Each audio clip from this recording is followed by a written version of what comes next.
கூலி படத்தில் முக்கியமான வில்லனாக நடித்து மேலும் தமிழ் மக்களிடையே பிரபலமான ஷௌபின் ஷாகீருக்கு தற்பொழுது வெளிநாடு செல்ல தடை விதித்து உத்தரவிட்டுள்ளது அரசு. துபாயில் நடக்கும் விருதை கூட வாங்க முடியாத அளவிற்கு தவித்து வரும் ஷௌபின் ஷாகீர் என்ன குற்றத்திற்காக இப்படி ஒரு தண்டனை என்பது குறித்து தற்பொழுது பார்க்கலாம். கூலி பட நடிகர் ஷௌபின் ஷாகீர் வெளிநாடு செல்ல தடை விதித்து எர்ணாகுளம் குற்றவியல் நீதிமன்றம் உத்தரவு பிறப்பித்துள்ளது. மஞ்சுமல் பாய்ஸ் திரைப்படத்தின் தயாரிப்பாளர்கள் மீது பண மோசடி வழக்கு தொடரப்பட்டு உள்ளது. இந்த வழக்கில் நடிகர் மற்றும் தயாரிப்பாளரான ஷௌபின் ஷாகீர் மீது முக்கிய குற்றவாளியாக வழக்கு பதிவு செய்யப்பட்டுள்ளது.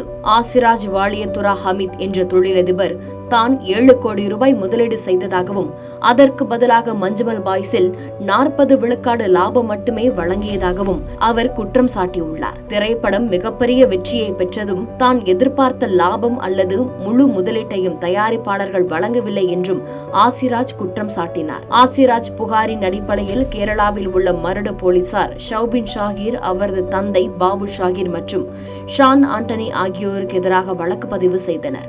விசாரணையில் படத்தின் உண்மையான பட்ஜெட் 18.65 கோடி என்றும் கண்டறியப்பட்டது. ஆனால் தயாரிப்பாளர்கள் முதலீட்டாளர்களிடம் 22 கோடி என்று கூறியுள்ளனர்.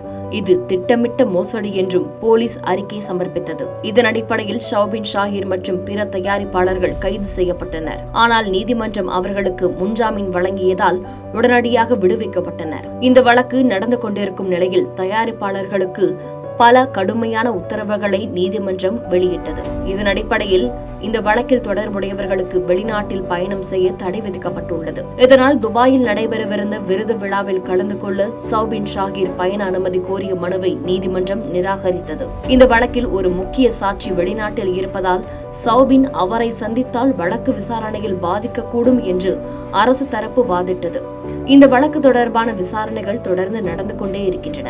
சிறந்த குணச்சித்திர நடிகர் என்றும் சிறந்த கதாபாத்திரங்களை தேர்வு செய்யக்கூடிய நடிகர் என்றும் ஒரு தரப்பு மக்கள் அவரை பாராட்டினாலும் மற்றொரு தரப்பு பணம் வாங்கிக் கொண்டு எங்களை ஏமாற்றி விட்டார் என்றும் ஷௌபின் ஷாகீர் பண மோசடி செய்யக்கூடியவர் என்றும் இன்னொரு தரப்பும் அவர் மீது குற்றம் சாட்டி வருகிறது. செய்திகளை உடனுக்குடன் தெரிந்து கொள்ள கீழ்கண்ட கேபிள் மற்றும் டிடிஎச் நெட்வொர்க்குகளில் எம்நாடு செய்தி தொலைக்காட்சியை காணுங்கள். பாதகம் செய்பவரை கண்டால் நாம் பயம் கொள்ளலாகாது பாப்பா. மோதி மிதித்துவிடு பாப்பா, அவர் முகத்தில் உமிழ்ந்துவிடு பாப்பா. அண்மை செய்திகளை உடனுக்குடன் தெரிந்து கொள்ள இணைந்திருங்கள் எம்நாடு தொலைக்காட்சியுடன்.